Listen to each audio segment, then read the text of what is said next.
Olá, bom dia, graça e paz, louvado seja Deus. Chegamos a Deuteronômio capítulo 18, exortações a ter em memória os benefícios do Senhor. Olha que coisa interessante, o que eu e você devemos guardar na memória, trazer à memória, são os benefícios de Deus na nossa vida. Você já recebeu alguma benesse do Senhor? Você já foi abençoado pelo Senhor? Então coloque isso como memória. Anote isso, coloque como algo para que você se lembre e traga isso à sua memória, porque nós temos o costume de esquecer da- das intervenções de Deus na nossa vida, dos milagres de Deus na nossa vida, principalmente quando nós estamos debaixo de muita pressão. Amém? Diz assim: Cuidareis de cumprir todos os mandamentos que hoje vos ordeno, para que vivais e multipliqueis, e entreis e possuais a terra que o Senhor prometeu sob juramento a vossos pais. Recordar-te-ás de todo o caminho pelo qual o Senhor teu Deus te guiou no deserto estes 40 anos, para te humilhar, para te provar, para saber o que estava no teu coração, se guardaria ou não os seus mandamentos. Ele te humilhou e te deixou ter fome, e te sustentou com o maná, que tu não conhecias, nem teus pais o conheciam, para te dar a conhecer que nem só de pão viverá o homem, mas de tudo que procede da boca do Senhor viverá o homem. Nunca envelheceu a tua veste sobre ti, nem se inchou o teu pé nesses 40 anos. Sabe, pois, no teu coração, que como um homem disciplina a seu filho, assim disciplina o Senhor teu Deus. Guarda os mandamentos do Senhor teu Deus, para andares nos seus caminhos e o temeres, porque o Senhor teu Deus te faz entrar numa terra boa, terra de ribeiros de águas, de fontes, de mananciais profundos, que saem dos vales e das montanhas, terra de trigo e cevada, de vides, figueiras e romeiras, terra de oliveiras, de azeite e mel, terra em que comerás o pão sem escassez, e nada te faltará nela. Terra cujas pedras são ferro e cujos montes cavarás o cobre. Comerás e te fartarás, e louvarás o Senhor teu Deus pela boa terra que te deu. Guarda-te, não te esqueças do Senhor teu Deus, não cumprindo os seus mandamentos, os seus juízos e os seus estatutos que hoje te ordeno, para não suceder que depois de teres comido e estiveres fartos, depois de haveres edificado boas casas e moradas nelas, depois de se multiplicarem os teus gados e os teus rebanhos, e se aumentar a tua prata e o teu ouro, e ser abundante tudo quanto tens, se eleve o teu coração e te esqueças do Senhor teu Deus, que te tirou da terra do Egito, da casa da servidão, que te conduziu por aquele grande e terrível deserto de serpentes abrasadoras, de escorpiões e de secura, em que não havia água, e que te fez sair da pederneira, que no deserto te sustentou com maná, que teus pais não conheciam, para te humilhar e para te provar, e afinal te fazer bem. Não digas, pois, no teu coração, a minha força e o poder do meu braço me adquiriram essas riquezas. Versículo 18. Antes te lembrarás do Senhor teu Deus, porque é Ele quem te dá força para adquirires riquezas. Aleluia! Para confirmar a sua aliança, que sob juramento prometeu a teu pai, como hoje se vê. Se te esqueceres do Senhor teu Deus, e andares após outros deuses, e os servires, e os adorares, protesto hoje contra vós, outros que perecereis, como as nações que o Senhor destruiu de diante de vós, assim perecereis, porquanto não quisestes obedecer à voz do Senhor vosso Deus. Está vendo? Não quisestes obedecer. Irmãos, a obediência, ela é muito importante na vida do cristão. Obedecer é mais importante do que tudo na vida. E dura coisa é brigar com Deus, dura coisa é desobedecer a Deus, dura coisa é resistir a Deus. Amém? Então é muito importante nós entendermos isso. Se hoje estamos vivendo a vida que nós desejávamos antes, é porque Deus nos abençoou de tal maneira, irmãos, que nós temos que nos lembrar dele. Não podemos nos esquecer do Senhor. Talvez você me pergunte, pastor, o que é se lembrar do Senhor? Amado, é fazer aquilo que o Senhor quer que você faça. Amém? Não seguir sua própria mentalidade, não seguir e se deixar levar pelas angústias muitas vezes, porque no ato de conquistar a gente acaba se ferindo. né? No ato de possuir a herança, de conviver com outros irmãos, de ajudar as pessoas, nós acabamos nos ferindo. Mas mesmo feridos, irmãos, nós precisamos entender que nós somos do Senhor. E é o Senhor quem nos abençoa.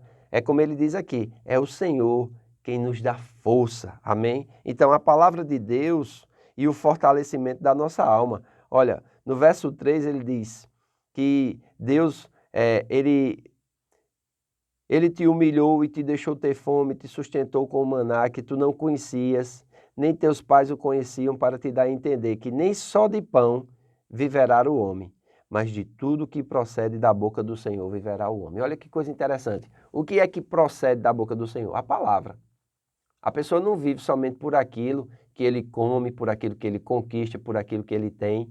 É interessante, foi isso que Jesus usou. Esse texto de Deuteronômio foi o que Jesus usou na tentação do deserto. É interessante.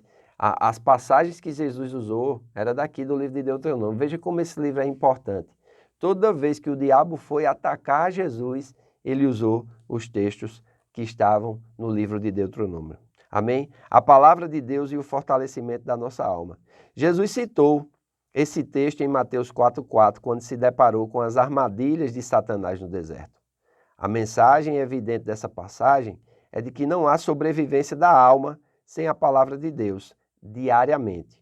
O fato de se fazer um paralelo com Israel, recebendo o fornecimento diário do maná, deixa claro que uma porção regular e diária da palavra de Deus deve ser procurada e usada como alimento pelo crente. Não se trata de uma questão de dever legal, definindo a salvação de alguém, mas de uma questão de responsabilidade pessoal, definindo a obediência de alguém ao caminho do discipulado. Entretanto, ninguém suponha que a sobrevivência espiritual seja possível por muito tempo sem se alimentar da palavra de Deus.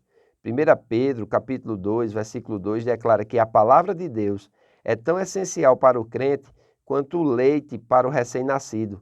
Mas ao concordarmos em ser a palavra a chave de nossa sobrevivência, também devemos ver que Deus deu a sua afabilidade com jubilosa fonte de doçura para a nossa vida. Aleluia!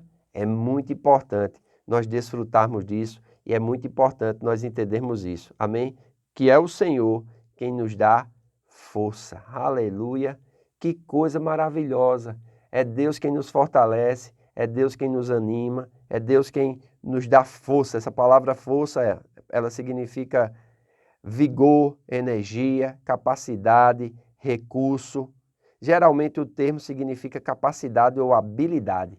É Deus quem nos dá capacidade, é Deus quem nos dá habilidade. Amém? Para quê? Para obter riqueza, pois bênçãos materiais estão incluídas nas promessas aos patriarcas e aos seus descendentes. No verso 17, Moisés adverte Israel estritamente a não concluir de modo errôneo que a sua capacidade para o sucesso seja um talento inato, mas a reconhecer humildemente que seja uma habilidade dada por Deus. Ei, amado, se eu e você conquistamos alguma coisa, se eu e você passamos em algum concurso, estamos em um bom trabalho, temos e gozamos de boa saúde física, amados, não podemos nos esquecer do Senhor. Amém? Não podemos esquecer que Deus espera de nós que nós sejamos cooperadores seus. Amém? Na obra, na igreja onde Ele nos plantou. Como é que está a sua frequência à igreja? Não estou dizendo nesse tempo de pandemia. Amém? Mas mesmo assim, como é que está a sua frequência na participação dos cultos ao vivo? Como é que está o seu tempo dedicado a contribuir para o crescimento da igreja? Você é daqueles crentes que só querem sugar da igreja? Você é daqueles crentes desigrejados? Você é daqueles crentes críticos que criticam a igreja do Senhor? Você é daqueles crentes que estão ali com a mão no arado, ajudando o seu pastor, ajudando o seu líder, cooperando com a igreja local? Como é que está os seus dízimos e ofertas? Você está em dia ou você está devedor, roubando a Deus? São coisas que nós precisamos perguntar nesses dias. Amém? Como é que está teu coração? Está com perdão? Está com amor? Ou está cheio de ressentimento, mágoa, amargura, com raiva, ressentido? Meu amado, Tenha cuidado na sua vida. Deuteronômio dá muita atenção para as práticas que o ajudarão a viver com uma consciência voltada continuamente para Deus, aumentando cada vez mais o espaço dele na sua vida. Pessoas piedosas são cuidadosas em manter comportamentos e disciplinas adequados nos relacionamentos. Deuteronômio explora também como manter uma estima apropriada pela autoridade que a palavra de Deus tem na nossa vida e conduta. Por causa disso, previna-se contra o orgulho em meio às bênçãos de Deus. Saiba que a prosperidade normalmente traz arrogância, fazendo com que nos esqueçamos de Deus. E Ele é a fonte de todas as nossas bênçãos. Não se esqueça disso. Avalie regularmente sua conduta e comportamento, de acordo com a palavra de Deus. A palavra de Deus é a peneira que avalia, amém, nossa conduta, nosso comportamento. Teste todo ministério pela palavra de Deus e rejeite qualquer ministério que contrarie a Bíblia. Dê atenção à disciplina paternal e apropriada. Filhos rebeldes envergonham seus pais e desonram ao Senhor. Aleluia! Se você não se inscreveu no nosso canal ainda, se inscreva, curta, compartilhe, comente. Faça isso, você está nos ajudando. Faço votos por tua prosperidade e saúde, assim como é próspera a tua alma. Que Deus nos abençoe e até amanhã.